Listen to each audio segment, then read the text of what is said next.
It's coming soon. The age of the cyborg. Living beings that combine biology and technology. Already we can make animals do what we want them to. And humans can control computers by thought alone. The potential may be limitless. Cyborgs could download and process huge amounts of information effortlessly. Is the merging of man and machine, the cyborg, the future of humanity?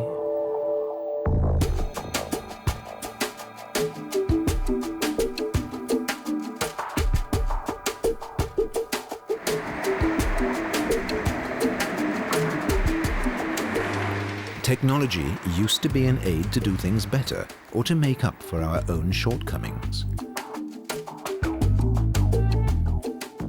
We used it. By the end of the 20th century, it was all around us and sometimes inside us.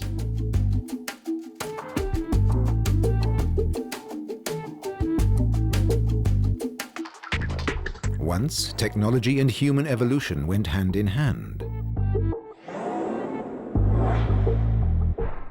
Now, it seems to be overtaking us. Will man and machine merge? Professor Kevin Warwick is trying this out on himself. He's had a tiny radio transmitter implanted into his body. He wants to become the world's first cyborg. For 90 days, the transmitter was linked to his university's computer network. Hello, Professor Warwick. Hello. The computer could track him anywhere in Reading University's Cybernetics lab.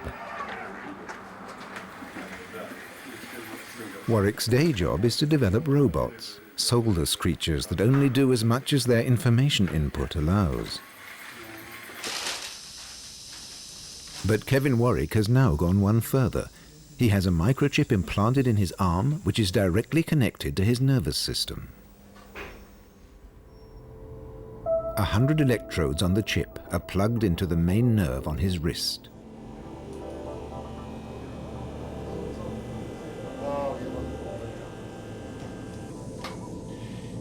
This is the nerve that carries electrical impulses from his brain to his fingers. The implant picks up and measures these impulses.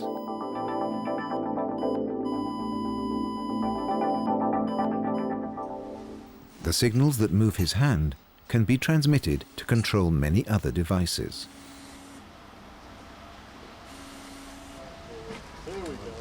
For instance, he can make his wheelchair move. And that's backwards. And that's left. And right. For Professor Warwick, the merging of man and machine is not only possible and desirable, but inevitable. We can't make robots human, but we can make them part of us. For him, it's the only way to advance artificial intelligence and to keep it under our control. But soon we'll be following the computers. The possibility is there of not necessarily us suffering from an intelligent machine-dominated world, but for us to upgrade, to have implants to link our brains to the intellectual capabilities of the machine, to become part machine ourselves, to become cyborgs, part human, part machine. So rather than to be beaten by intelligent machines, we become one with them. If you can't beat them, join them. But Kevin Warwick's vision requires a seamless link between the nervous system and electronic devices. That link is known as a neurochip.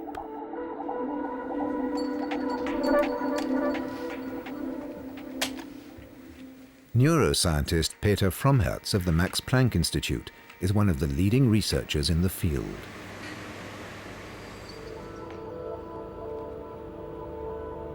He's working hard to find out what it takes to link nerve cells to computer circuits. Or if it's even possible. Because there's a huge hurdle to overcome. Computer bestehen aus vielen Schaltern. Computers are made of lots of switches and transistors. They calculate. They add zeros and ones and ones and ones, but it's a sequential set of calculations. We don't know how the brain functions, but it certainly doesn't calculate. That's not possible because the component parts of the brain, the ion canals, the ions in the cells, are at least 1,000,000 times slower than the components of a computer, and you couldn't build a computer with such slow components. It wouldn't work. So the brain must function in a different way. It is some kind of parallel dynamic that we don't yet understand. How realistic is the vision of a cyborg with a neurochip implanted in his brain? It's the latest stage in a long scientific saga.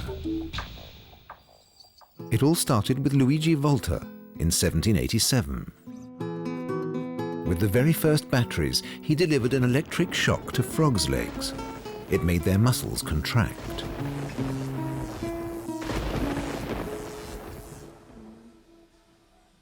We still use this same phenomenon to contract muscles and save lives.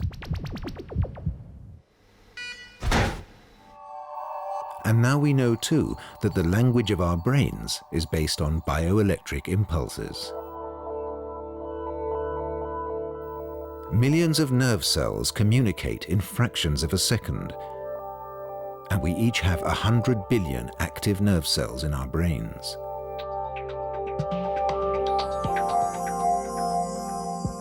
Stretch them out, and they'd reach from the Earth to the Moon, a distance of 300,000 kilometers. No wonder there are still a few mysteries to be solved.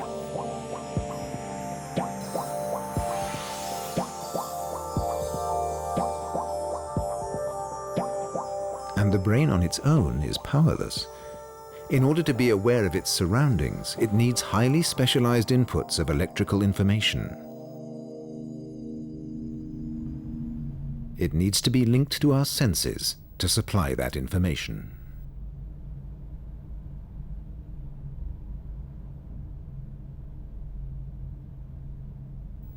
Our hearing is the receptor we know best.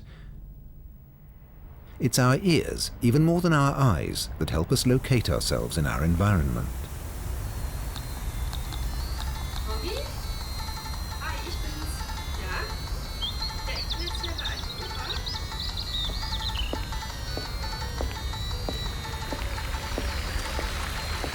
But what happens if we lose that source of information? Could a neurochip replace our inner ear, or even improve on its performance? Scientists are already halfway there. This is an inner ear implant.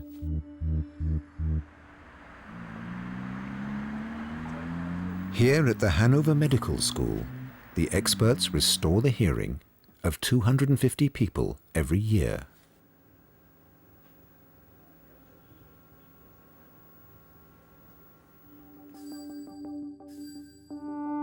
Our sense of hearing is a very sophisticated system. Our ears consist of three parts: the outer ear, the middle ear, and the inner ear. The outer ear receives the sound waves and channels them to the eardrum in the middle ear.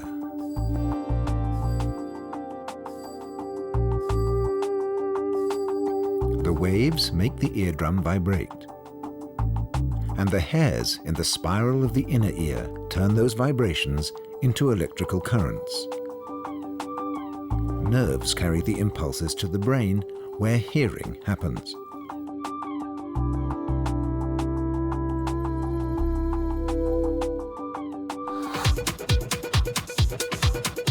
Deafness has many causes, including this one. After prolonged exposure to too much loud music, the system can overload and produce a penetrating whistling sound in the ear.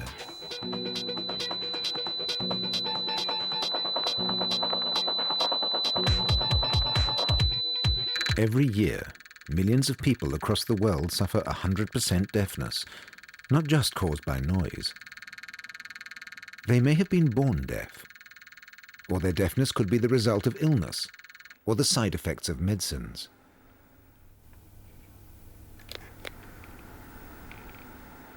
The first stage of every treatment is to find out what the patient can hear and to test their balance.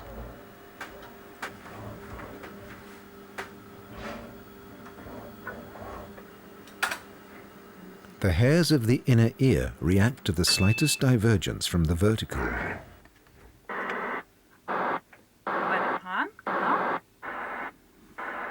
The implant operation is achieving remarkable results. 80% of children with an implant go on to attend normal schools. Children that are born deaf receive 2 implants, because the parts of the brain that process hearing need intensive and early stimulation to learn to understand the sounds.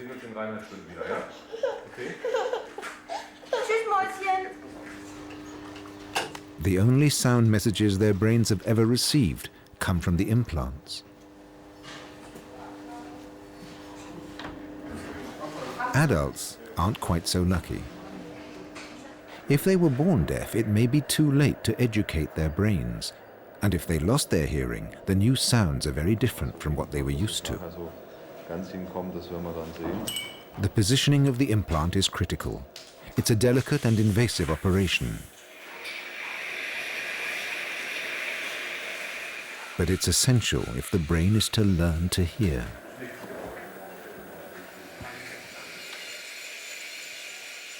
Now, this is well-established technology. High-tech spare parts are a familiar part of modern medicine.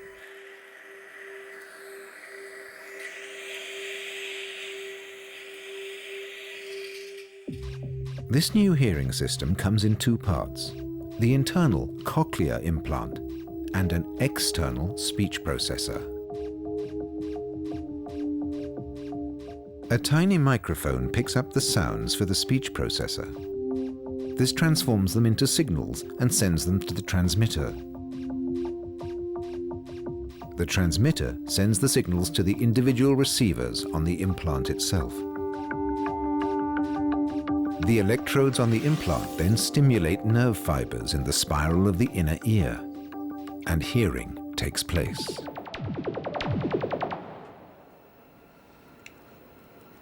Four weeks after the operation, a technician tunes in the device.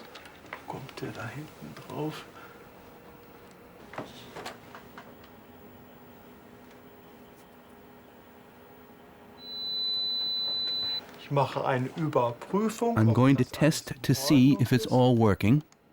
First, the doctors check that the 22 electrodes are working properly.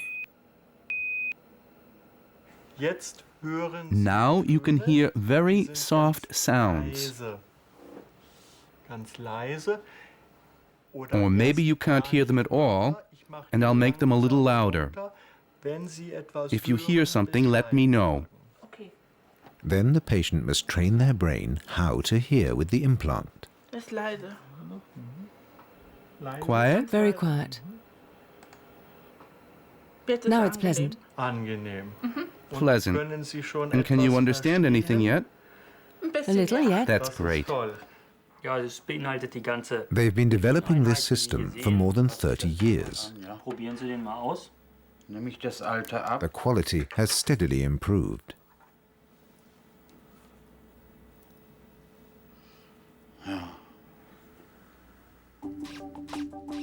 But this is still just an implant. The 22 electrodes are placed next to the cells of the inner ear, but there's no permanent contact between them.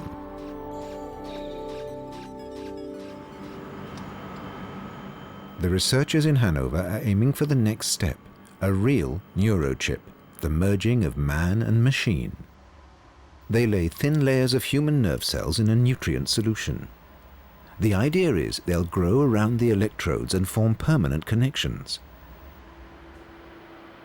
If they succeed in joining them up, they will have a genuine neurochip.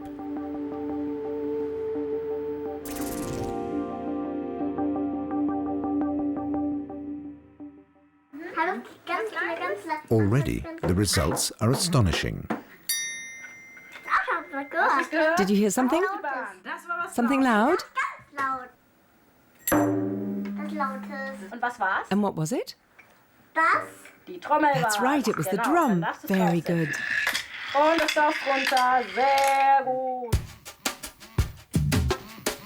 But super hearing is still a long way away.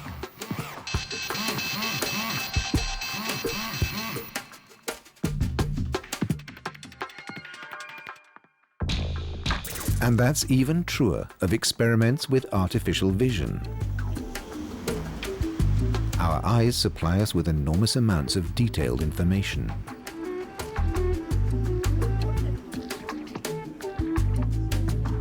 It's a far steeper slope for technology to climb.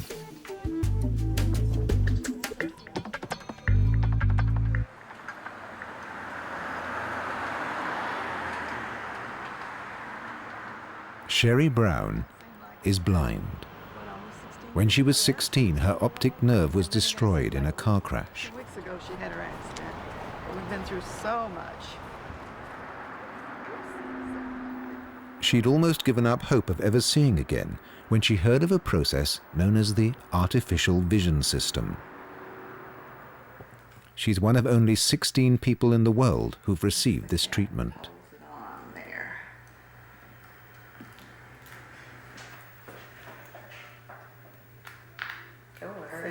You get it the right place, it clicks right in.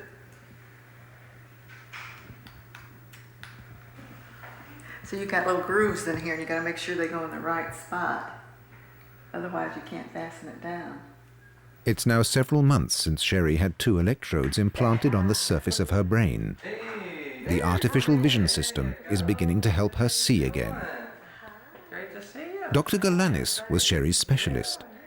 When he realized he couldn't help her, he found out about this operation. Now she's come back to show him the results. Her coordinator, you're the Cardinal twins first. Yeah, I think red is all we had, but we've got other. Unlike the cochlear implant, in this case, the surface of the brain is directly stimulated. And you've been using it like an hour a day. An hour a day, yeah. She knows she's got The camera in her spectacles sends digital signals to the computer around her waist. What we have to do is A cable then carries the signals to the implant in the sight centers of Sherry's brain, where she sees.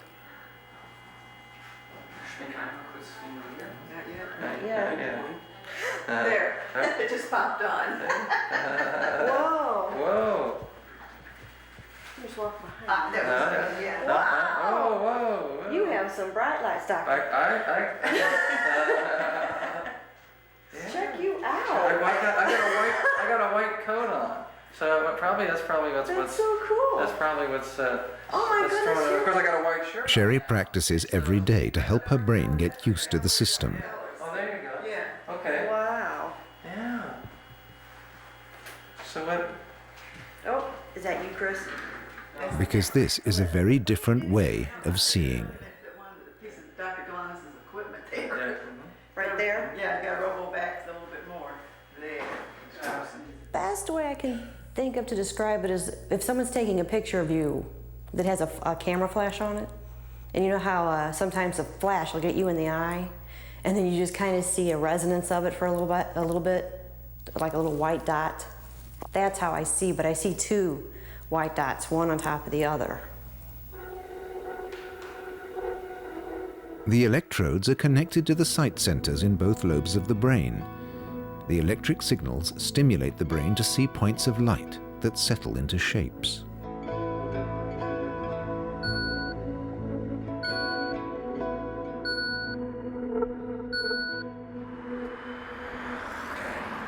The only American surgeon who has implanted the artificial vision system is Dr. Kenneth Smith. Well, it's better to see you. Come on down to my office. The operation isn't allowed in the US, so Dr. Smith has to go to Portugal to carry it out. So that, you know, He regularly checks the electrodes in Sherry's head because the direct connection to the brain means there's a constant risk of infection. that's why I have this all. Hi, Sherry. Roger. How you doing, good looking? Roger Evans comes by to check Sherry's progress. Who turned you on this morning? I had to turn myself on. The operation cost $100,000. The local Lions Club paid for it.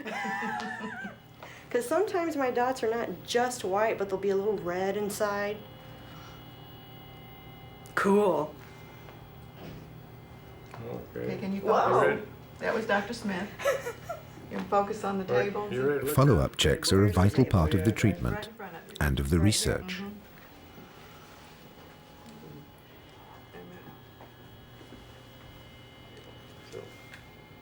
And the objects are... She found the book. I got it. One.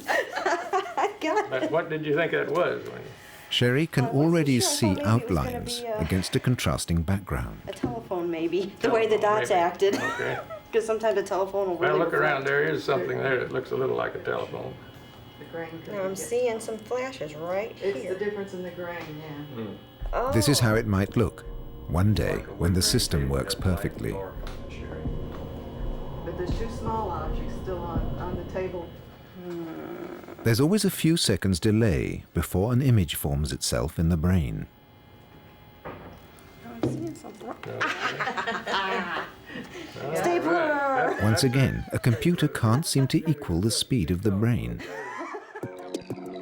Normal human sight works completely differently. The retina transforms light waves into bioelectric impulses, which the optic nerve carries to the sight centers at the back of the brain. It's the brain that sees and then recognizes what we see. The first job is to make a shape. Separate outlines are assembled until a tower is recognized. But this could be any tower anywhere.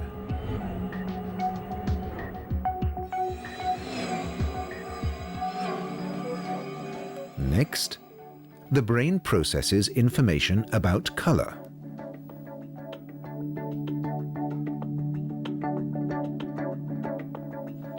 Step by step, the brain combines different kinds of information into one image, one impression. The brain combines memories and knowledge with fresh input. Once the Eiffel Tower is recognized, the person feels a surge of recognition, as further associations with the image are instantly added. Only then is the picture complete.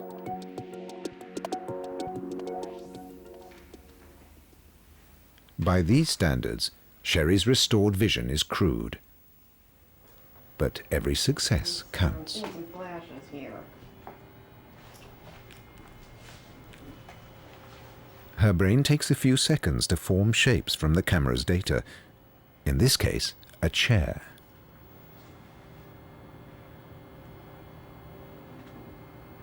Is that one edge of it there? Mm-hmm. Really? Mm-hmm.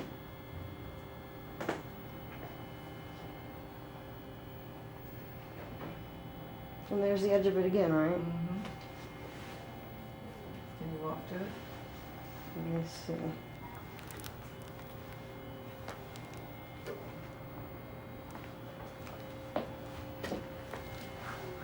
You're kidding me. No. You got it. I did it.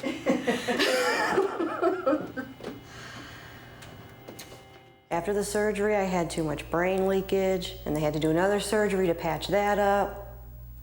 Then I had an infection. So I've kind of been put through the ringer. But when I finally got turned on and I could see lights, oh, it was all worth it. Definitely all worth it. Sherry wants to improve her sight still further. But expensive software is needed to activate a higher number of electrodes in her brain. She may have to wait a while. You got it all the way to the fountain again. Computer-aided super eyes are still some way away.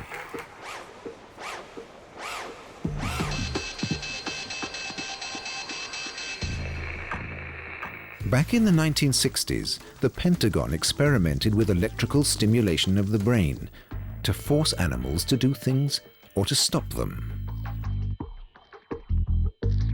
Scientists anesthetized a bull and implanted electrodes into its brain.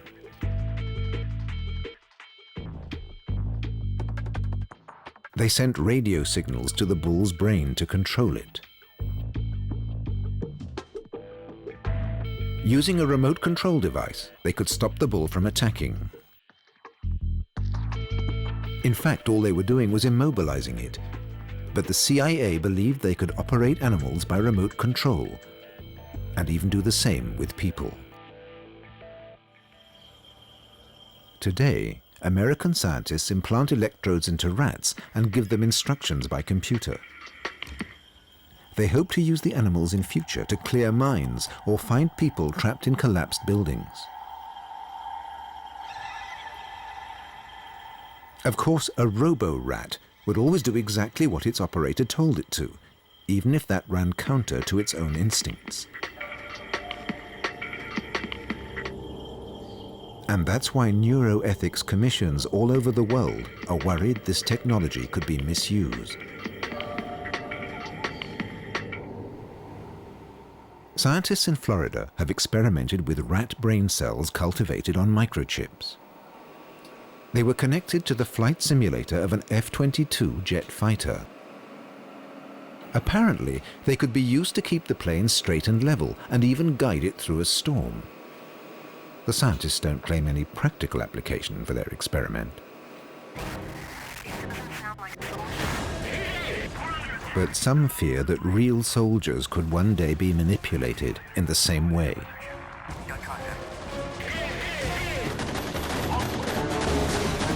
If you want to influence someone's actions in detail, you need to know exactly what the impulses look like that cause them.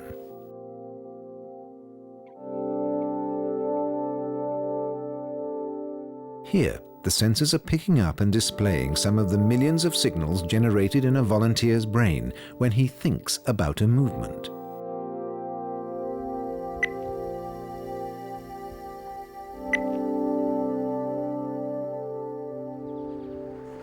An American corporation is using similar research to go a step further. In a world first, they have inserted a chip into a human brain to pick up signals from carefully selected areas.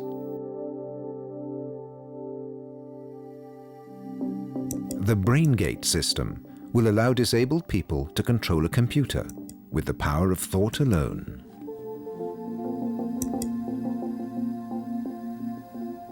A sensor smaller than a contact lens is inserted into the motor center of the brain.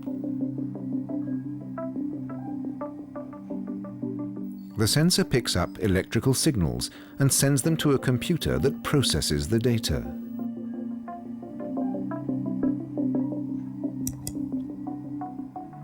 The effect is remarkable. The patient moves a cursor across the screen by thought alone. He can use it to control all the machines around him.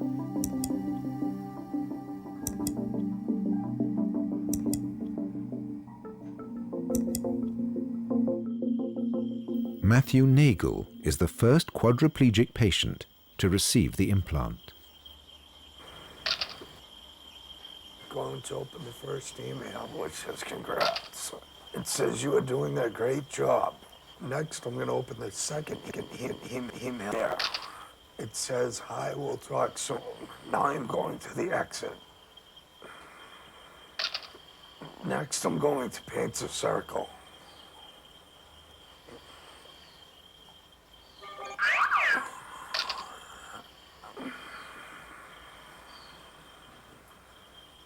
That's the best circle I can do. Now I'm going to exit. Next, I'm going to turn on my television. I'm going to the power button to turn the television on. The television is on. I'm going to channel down. There's channel down. Now I'm going to channel up. Matthew's chip processes 10 million bits of data per second. Abe Kaplan is one of the system's programmers. So here we have all the neural signals that are being recorded from the sensor in the brain. Each box represents the neural activity that's being recorded from one of the electrodes on the tip of the array. So we have 96 recording electrodes on the sensor, and here we're seeing the signal coming from each one. So Professor John Donoghue and his team have worked for 10 years to get this far. Clear cut as and when we saw, but you know, we just chose left, right, but it could have been up down. And neurons, anything as clear as that, really? Yeah, really good. Yeah. And Donoghue has high ambitions for the future. Once we understand those control parameters, the idea is not just to be able to plug into a computer, but to reconstitute the body. And the idea is that in a paralyzed individual, their muscles are there, they just can't contract them. So you can imagine a system that takes these signals and physically brings them down to the paralyzed muscles and then connects to a stimulator that underneath the skin and embedded in the muscles will stimulate the muscles and get the arm to move. And the goal would be someday, and I think this is a realizable goal, is that a person would be sitting here and pointing and moving around with their hand and they say, oh, by the way, you know, I had a spinal cord injury, the nerves were cut, and I'm repaired, but you can't tell. And that would be a success. We would be very happy to see that you couldn't tell whether they had a physical nervous system or a biological nervous system. But no, that's a very ambitious goal. It's going to take quite a long time to do that. The BrainGate system is good at doing one thing at a time. The current implant can't manage a complex movement like this. But it can tell an artificial hand to grip an object. Now close it. Now close. Open. Some fear that interpreting brain patterns that lead to a movement means we're on the way to reading people's thoughts. In a circle. But Professor Donoghue believes that's still a long way off.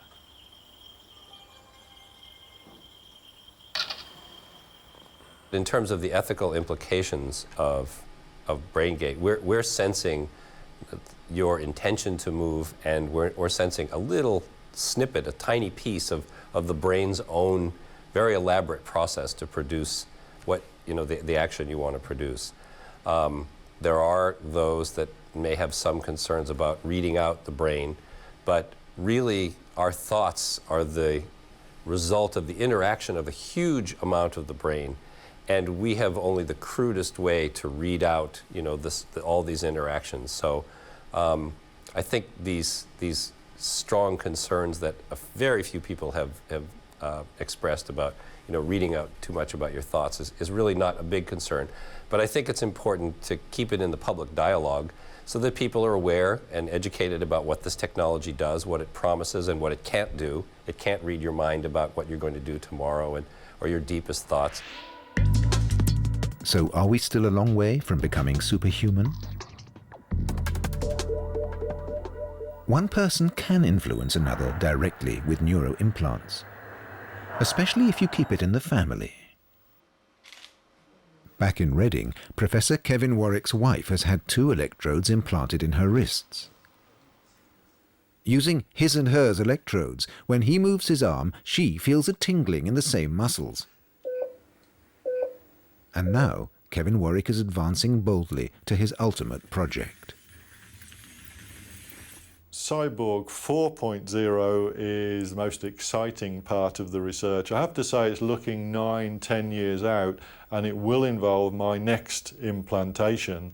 I believe firmly that thought communication is quite possible. I can see how to bring it about telegraphically, and that's what I want to do in my lifetime. So it will involve a neural implant in my brain, possibly more than one implant, to allow me to communicate with another implanted individual just by thoughts.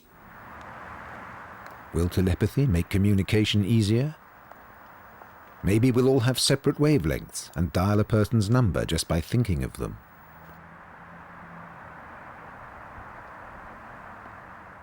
And for thought transfer, we will need the ultimate neurochip, a perfect dialogue of electrodes and brain cells, transmitting and receiving information in the same dynamic way as our brains. Professor Peter Fromherz at the Max Planck Institute in Munich is a pioneer in the development of neurochips. He's been working for more than 20 years to combine nerve cells and microchips.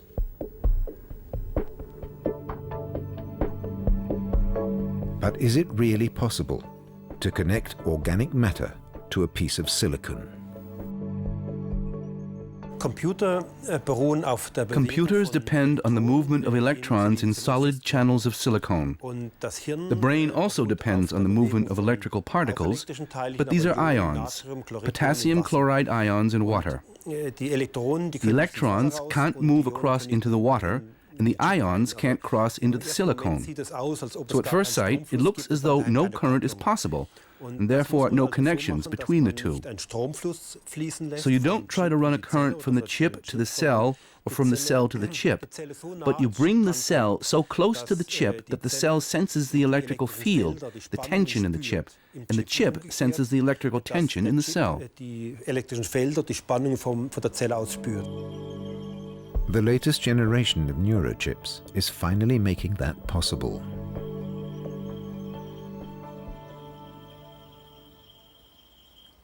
And snails are blazing the trail. Or at least their brain cells are. Snail cells are useful because they're bigger than mammal cells, and because they produce a more powerful electrical signal.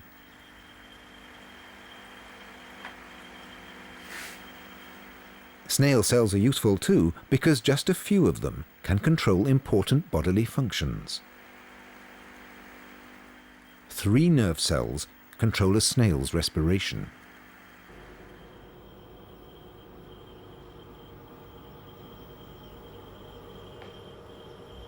Removing the cells is delicate work. The snail is anesthetized and its brain is carefully removed.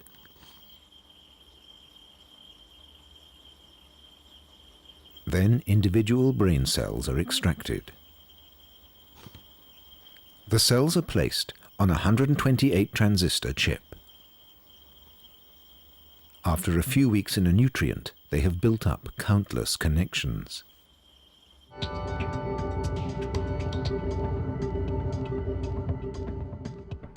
A single brain cell can connect with as many as 10,000 others.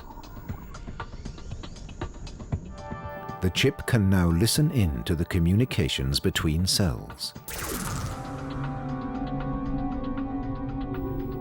But 128 transistors can't capture information exchanged by thousands of cells.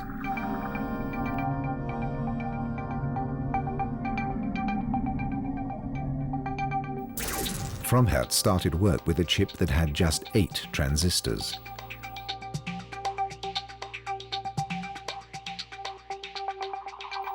The latest generation of neurochips measure 1 square millimeter and have 16,400 transistors.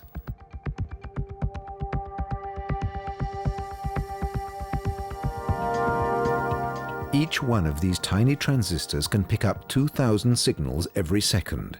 That's more than 52 million signals. The team can use these new chips to work with mammal cells. Now they hope to pick up much more complex signals.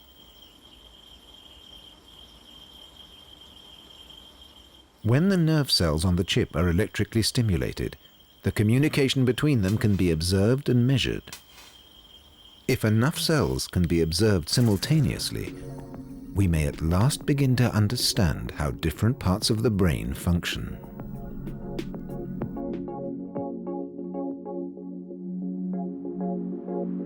This animation shows 25,000 rat brain cells communicating in 14,000th of a second.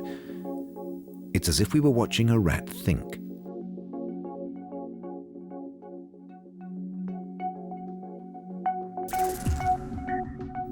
The blink of an eye involves the simultaneous stimulation of millions of brain cells.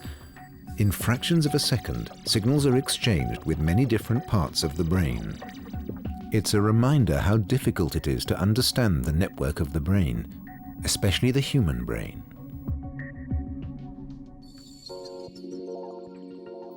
So can neurochips enhance our brains, or even replace parts of them? Meine Ansicht ist, dass wir I believe we have far too little data, Daten haben, viel zu far wenig too Wissen. little knowledge. Even if we're not talking about the whole brain, but just one area, the visual cortex, the retina, or the hippocampus, each of these has millions of cells and billions of synapses. We all believe that the interaction of these cells and the synapses creates the brain function, but we still have no way to observe millions of nerve cells. We could monitor 2 neurons, or 20, or 100, but never millions. And I don't think it's possible to decode the brain if we can't observe the dynamics of millions of cells at the same time. That means, if our technology continues in the same way, we can't expect the answer in the next 20 years. For Professor Fromherz, the human brain remains the most complex structure on Earth. The most advanced computers today can't even simulate the nervous system of a fly.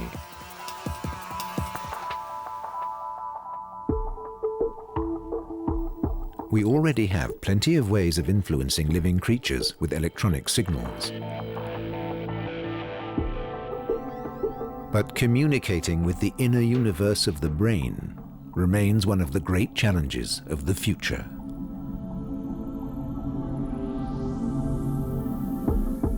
Will the cyborg ever have his day?